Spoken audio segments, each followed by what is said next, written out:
Numunezero gusubira kubana namwe mwese bakunze ibiganiro vya HTV ndabaramukije ndabaye kandi n'ikaze mu kiganiro c'intahe. Ikiganiro c'intahe ni ikiganiro aho tubayagira ivyo Umwami Yesu ariko arakora yakoze ariko arakora mu buzima bw'abamwizeye bw'abamuhisemwo kugira ngo ababere umwami n'umucunguzi w'ubuzima bwabo.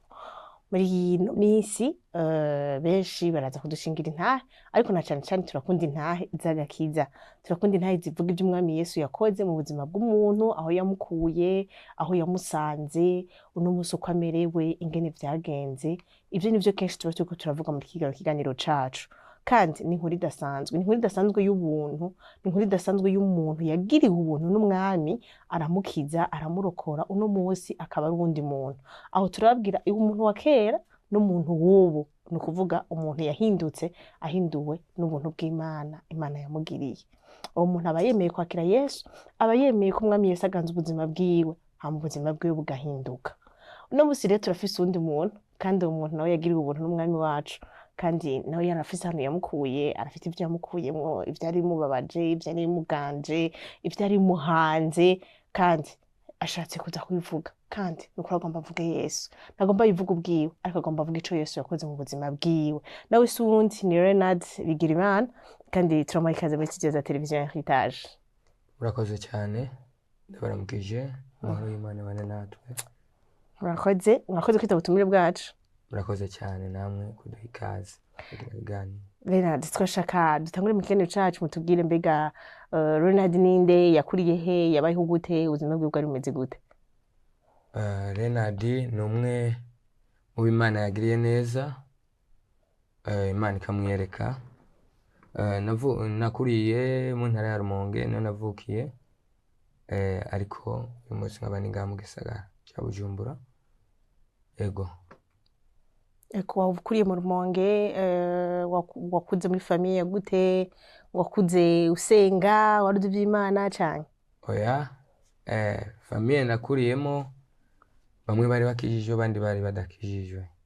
Ngumvye kuvuga uko ku bwanje sinari nkijijwe. Famiye nakuriyemo novuga ngo bari akazuyazi, ntabwo bari bakijijwe bya cyane vy'indani. Kuko hari ibindi bintu bakora bitajanye n'ivy'agakiza. Ego. Ego, famiye yawe barafite ivyo bari bakora bitajanye n'agakiza, mugabo bari bazi ivyo gusenga, nawe warabikuriyemwo uzi ivyo gusenga? Harimo abasenga, harimo n'abandi batasenga. Nka jewe ntabwo nakuze ngenda gusenga, nanje nabibona uko nyene nabibona nk'ibisanzwe ibintu vyo gusenga, kubera ko bivanye naho umuntu akurira. Ego barasenga ariko kubera ko batabishiramo ingufu, batabishiramo ishaka, ndabibona nk'ibisanzwe. Ego. Ni uno musi muje kudushingira intahe, muje kutubwira ivyo Yesu yabakoreye, aho yabakuye. None Yesu yagukuye hehe? Yagukuye mu buzima bwa gute, wari umerewe gute? Aho hambere jewe nakuze nkunda umupira, football. Niho nabona ko uwo mupira ari wo kazoza kanje, niho ndabona ko ari ubuzima bwanje. Umaze gukunda umupira gose, umupira nawo wanjana mu bindi bintu bitahesha Imana icubahiro. Kuja mu bapfumu. Niyo mpamvu navuze ngo mu muryango ntibari bakijijwe gose bamwe, kubera ko nakuriye sinakuriye novuga kwa papa na mama, kuriye Buyomba. Niho nakuriye, hariho abapfumu. Rero hamaze kuba abapfumu bumva ibintu vyo gusenga si cyane. Rero nca nisanga mu mupira, nanje kuraguza ndabibona ibisanzwe. Yesu rero nawe yankuye, ibintu vy'umupira nivyo nibaza ko ari ubwo buzima bwanje, ibintu vyo gutamba umuziki, nivyo nabona ko ari byo biri imbere yanje. Ego. Ego, ukiri muri ivyo vy'abapfumu, warabikora canke wabikoresha mu vy'umupira gusa? Ivyo vy'abapfumu kubera ko nakina football. Maze gukina football gihe kimwe barantora kugira ngo mbe umuyobozi wa football kapteni. Maze kuba kapteni twaragenda mu bapfumu bakatuma jewe, nanje nkagenda sinari kwanka, kubera ko navuga ngo bambarira ngo na kare wewe ufite muyomba wa mupfumu uragenda nanjye nkagenda kandi ndabibona umenga ni vyiza nkabona nyene ko bibereye nuko vyari bimeze. Ego birumvikana. Aho wari urerewe niyo ndero warakuriyemwo, wabona ko ari ubuzima busanzwe kandi wabona ko ari bwo buzima buzogushikana n'iryari none watanguye kubona uti ibi bintu kweri wapi ibintu si ibintu nogumamo? Ivyo ubwo buzima maze kubona ko igihe manukira ino Bujumbura, igihe naza naje nje kw'ishuri nje kwiga, hanyuma hariho ukuntu bagira subiye inyuma narize Nyanzarake Makamba,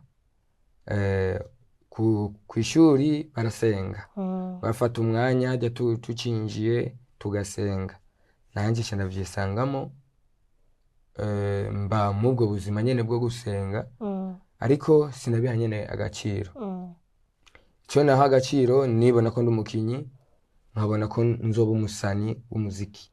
Ivyo bintu ndabona profile nivyo bintu ndabona nakunda cyane, numva ko bindimwo.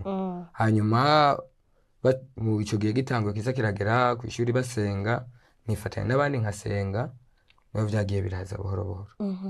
Hanyuma igihe kiragera manuka kwiga Bujumbura, maze kugera Bujumbura naho nyene sinabikunda cyane, sinavyitaho kubera ko natanguye mba naho nyene muri Katolika nabatijwe nkuze. Nabatijwe nkuze banyinginze, naho nyene umugenzi agumanyinginga batije ivyo bintu sinavyumva neza. Niho nacafata niga 6e ndananirwa, bihana muri Katolika bakora ikibazo ndananirwa, banije kubatizwa ibi bamaze gukora ibibazo jewe ndabihevye, naza ndabiheba, maze kubiheba undi umwaka uragera undi cyane batizwa. Batije barambara ibintu vyo gukomezwa, ndababwira ati jeje vyo gukomezwa ntavyo nzi, sinzokomezwa. Rero bicamba n'ubu sinakomeje muri Katolika. Oya navuze ati jeje ntavyo ntahura. Muri Bibiliya je ntambona vyanditse vyo gukomezwa. Bakanyereka zirya zindi Bible bafise abajeni mpumbaze kazima nabatije. Ego hanyuma maze kumanuka ino naho nyene sanga kw'ishuri barasenga aho niga, nanjye nkumva aho notashe nkumva ijwi rimbarira nawe ifatanye n'abandi, nkasigara nkasenga nkagenda i Bujumbura.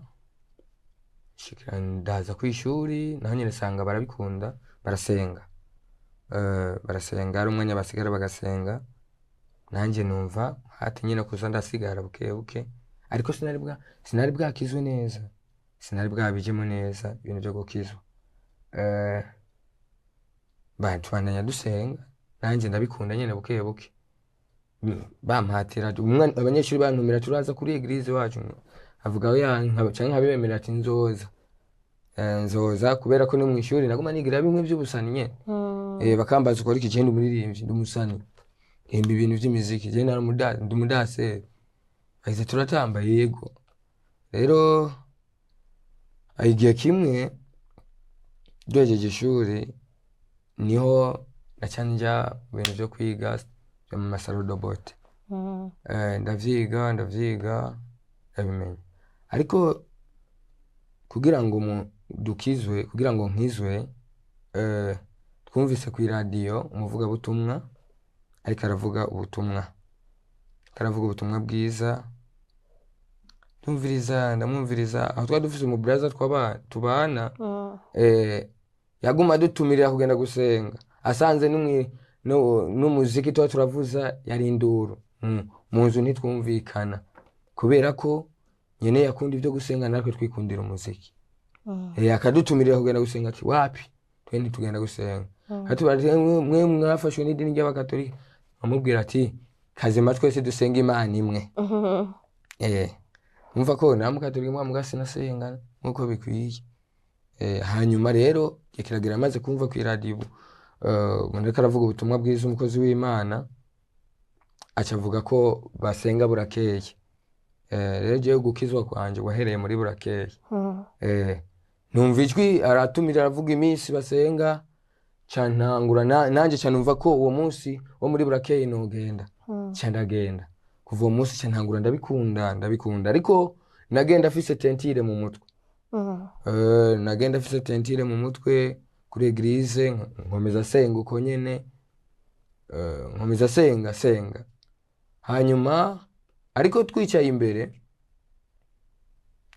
abaririmbyi bariko bararirimba nanje nkumva ndaririmbye ndirimbye hanyuma abandi bakambara ati kutajya mu baririmbyi se kuze kuririmba avuga ati wapi jewe ivyo sinogenda kuririmba ivyo baba bimbuza gukora umuziki wanje kubera ko je nari yandikiye imiziki nayishize hariya mwikaye ariko Imana ndashima Imana niyo miziki ntabwo nayisohoye irahari ariko nayo nasohoye twakoranye gusa n'umuririmbyi umwe Nyanzaraki twakora indirimbo naho nyene ntabwo ntiyagenze neza ntiyamamaye umva hari vy'Imana nyene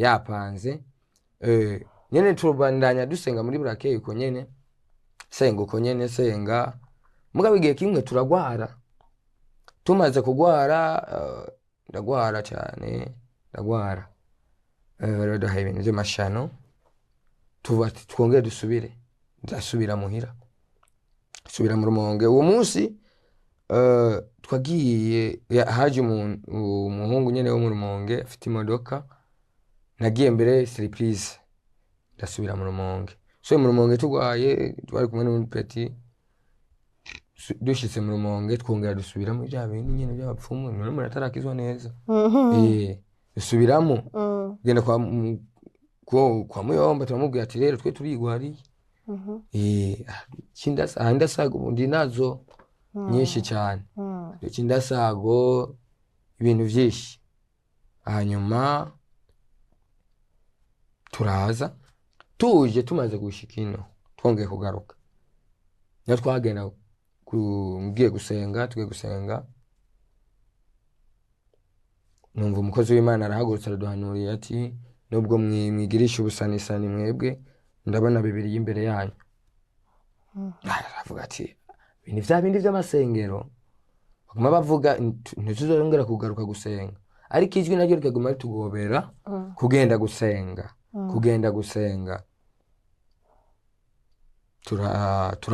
turakomeza ko tuje gusenga akongera akatubwira ati mwebwe nubwo mwigira ubusanisani ndabona muzokorera Imana nkabibona ibisanzwe ibintu byo gukorera Imana ibintu jewe nta nivyo nabona ariko jewe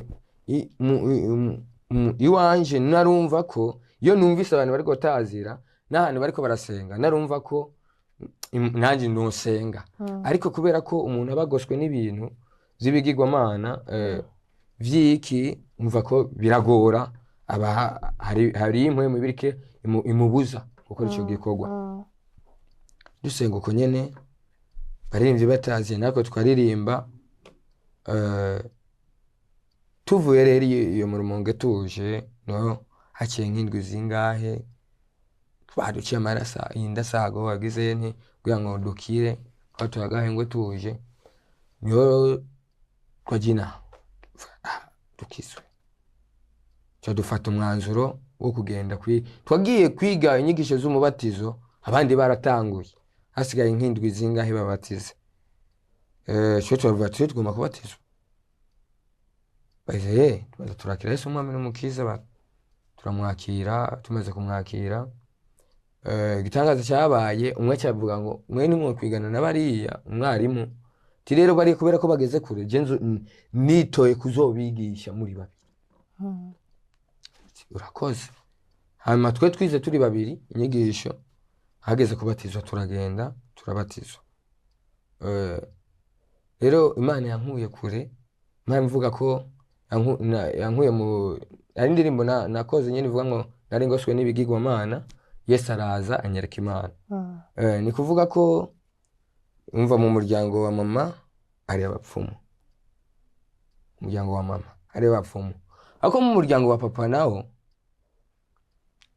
hari abarozi, abapfumu, abarozi. Rero umva nari ahantu umva hari impwemu imwe inkwega iyindi ikankwega. Rero niho umwambara ati we iyo utakizwa wari kuba umuntu wo mu mwijima, akorera umwijima mubi cyane w'imbaraga kandi nyinshi. Kubera ko subiye inyuma, jewe nubwo nakina football, narakina football, hari umugabo ari hano yambariye ngo, namubwiye ati narahevye football, arababara cyane, arambaza kubera ko wahevye football, wari umukinyi mwiza, wakina neza. Woca nabona impamvu ababaye, kubera ko hari izindi mbaraga wowe yagomba ko nkina no muri ekipe yiwe.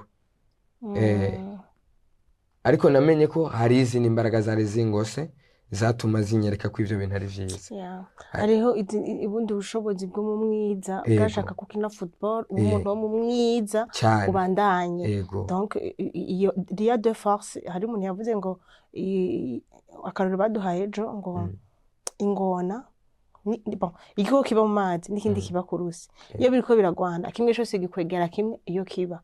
Rero no mu buzima nuko. Donc wewe ubwo ivyo wari urimo hari ibyagukwega bigutwara hariya, mugabo n'Imana nayo, kandi turizera twese ko Imana ifite ubushobozi. Abanyamareba, abapfumu, abarozi, kandi abo n'ukuri badocirwa urubanza. Imana igukeneye iragukwega kandi iragushikana. N'umunsi dushima Imana ko Imana yagushikanye aho yashaka kugushira neza cyane. Nashaka kumva mwatubwiye processus, mwatubwiye ingene vyagenze, ingene mwagenda gusenga mukabiheba, ingene mwagenda gusenga mugasura mu mupfumu. Shaka kumva n'ijya ari wafata umwanzuro mu mutima, uragaragaza mu mutima, uravuga uti football ndayihevye, nta kamaro gifise, ivyo kuri indirimbo zisi ndabihevye, nta kamaro bigifise, shaka gukurikira Yesu. Igihe nafata umwanzuro wo kuvuga ati ivyo byose ndabihevye, maze kubatizwa. Maze kubatizwa naciye mfata umwanzuro wo kuvuga ngo football ndayihevye. Maze kuyiheba, bamwe bambariye ngo nta bwenge mfise, bakambara ati uri kijuju, ukuntu wakina neza, ukuntu wabikora neza, none ubihevye gute? Maze gufata uwo mwanzuro, benshi naciye mbona abantu benshi bantumira gukina, ingo dukina ino, dufite match ino, turagushaka ingo. Ariko cyane mbona ko ninje mu bundi bwami nashobora kwifatanya n'ibindi.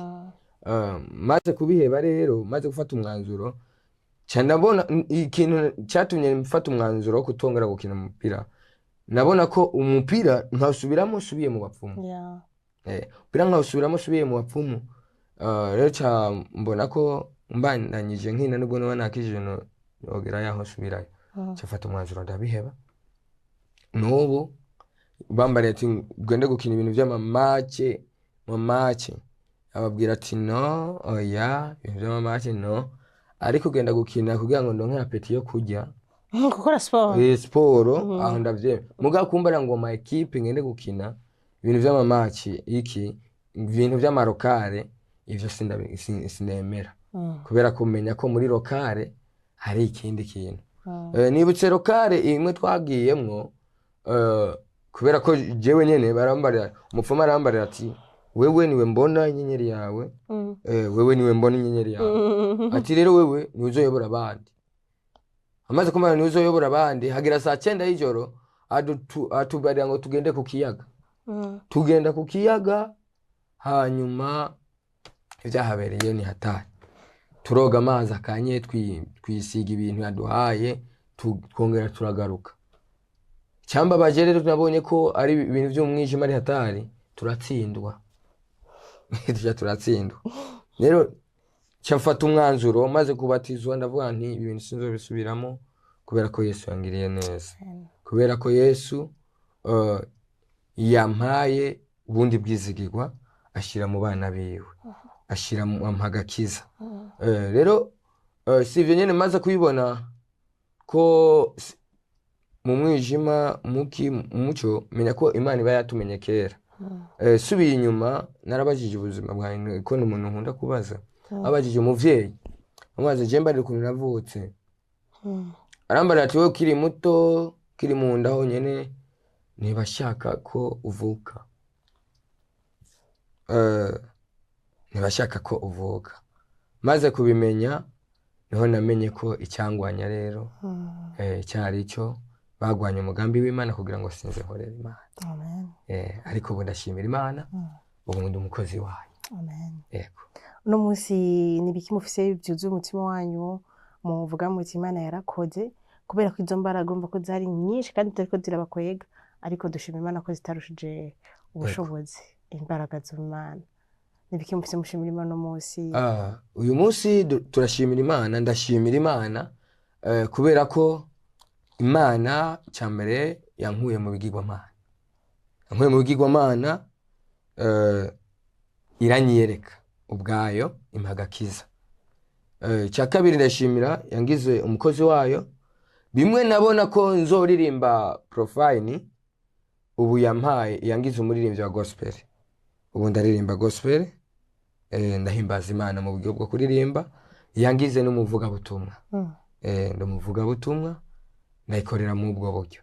Rero ndabishima gose birahimbaye umutima wanje niyo niriwe ntakoze gikorwa muri ivyo ndumva mbabaye. Imana rero bu yara ufise umunezero.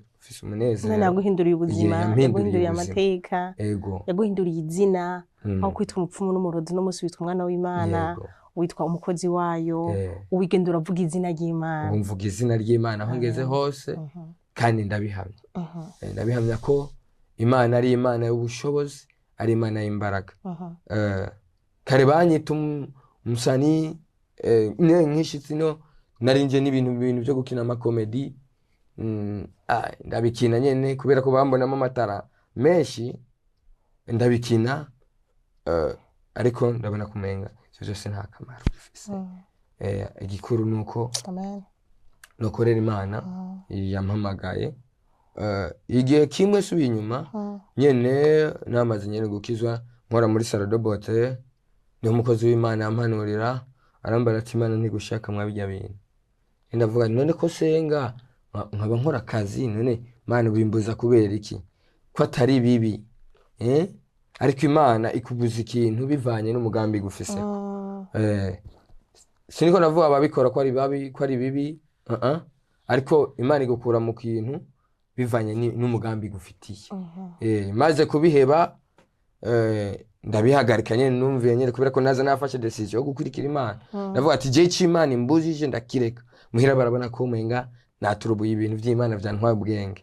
Ariko kubera ko Imana yari yabivuze ndabihagarika haciye iminsi mike Imana yakimpa kandi kazi. Rero ndashima imbaraga z'Imana, Imana ntibeshe.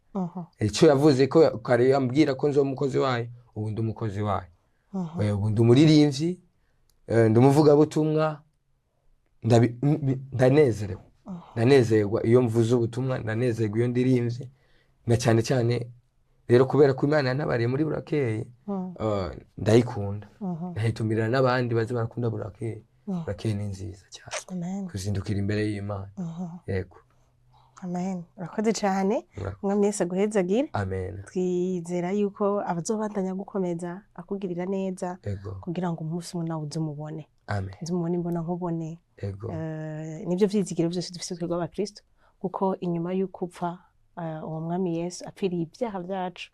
Ibyacu byose bimwe byose bitugora, bimwe byose bitunaniza, bimwe byose bimeze nabi.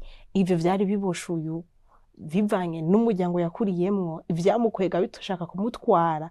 Yesu yarabinesheje ku musaraba Golgotha kandi yabinesheje rimwe rizima. Akanaga kiza twahawe rimwe rizima ni kubw'ubuntu bwayo n'imbabazi zayo n'urukundo rwayo. Ivyo ni byatumye tugira abana bayo nta kimwe dufite twirata atari ubuntu bw'Imana gusa. Renard turagushimiye wakoze ku ntahe yawe. Twizera yuko abantu bariko baradukurikira bari mu mpande zose z'isi, abari mu Burundi, abari mu bihugu byose bitandukanye, zino naho zibagezeho zibahimbara kandi namwe nkumva murakusubiye gukunda uwo Yesu. Gushingina n'intahe ni ikimenyetso kimwe mu vyaranga abakristo. Bariko barashinga intahe umwami Yesu kugira ngo abakizwa babe benshi. Umuntu yumvise intahe irashobora kumutumira kwakira umwami Yesu. Umuntu yumvise intahe asanzwe akijijwe iramukomeza, ikamwereka ngo uwo mwami Yesu, igasubira ikamwereka fase yindi uwo mwami Yesu afise. Hari igihe tugeragezwa, hari igihe ducika intege, hari igihe twumva vyanse, ariko hari igihe wumva ibitangaza Imana yakoze mu buzima bw'abantu, naho kumva urahagurutse, ukumva usubiye kugira ivyizigiro, kandi ivyizigiro bizima bidatetereza. Uno munsi turiko tuvuga ibijanye n'agakiza twahawe rimwe rizima, turiko tuvuga ivyo Yesu Kristo yakoze ku musaraba, aho yiguze ivyaha vyacu, aho yapfuye ku bwa jewe na wewe, yarapfuye ku bwa Renard kandi yaramugiriye neza. None wumva atamurokoye? None yamurokoye kubera iki? Si kubw'ubuntu bwiwe bwinshi, si kubw'urukundo rwiwe rwinshi. Mbega iyo hataba Yesu Renard aba ari iki uno munsi? Ndabizi ico kibazo nico ukibaza nawe uno munsi. Ukijijwe wocibaza, utarakizwa uno munsi umwami Yesu ateze ibiganza, aragukeneye nguziwe, arashaka kugutumira ngo akugirire neza. Hari ivyo wikoreye bikuruhije utari ukwiye kwikorera, umwami Yesu yaravyikoreye vyose. Package y'ibintu vyose dukeneye muri Yesu Kristo twabironkeye ku musaraba i Golgotha. N'ahandi hantu na hamwe tworonkera umunezero n'amahoro n'ivyo dufise uno munsi atari ku musaraba.